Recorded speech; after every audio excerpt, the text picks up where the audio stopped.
11-класты бүтөрү менен барып, акча таап келип, ата-энем барып чет мамлекетке жөнөдү. Москвага келип, сиңип жашап калгандан кийин болду, жаңы болуп пайда болуп жатат. Мен жаңы жумуш таптым. Бир компанияга курьер керек экен. Бул жумушта эң негизгиси ылдамдыкта. Чыгып сүрөткө тартасың, ордунан жылып кет.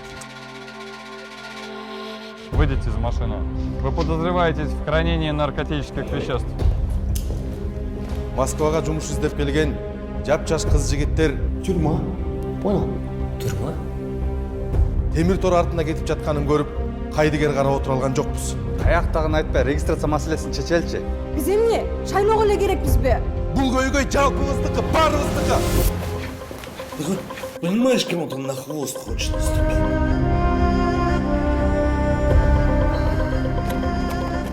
Эч кимиси жок адам ушинтип көр болот тура.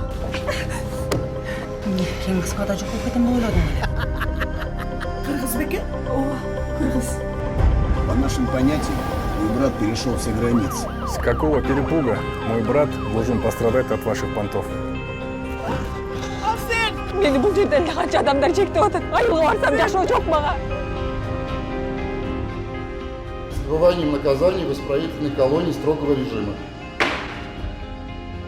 Ар бир адам экенинде гана бактылуу болуп жашай алат.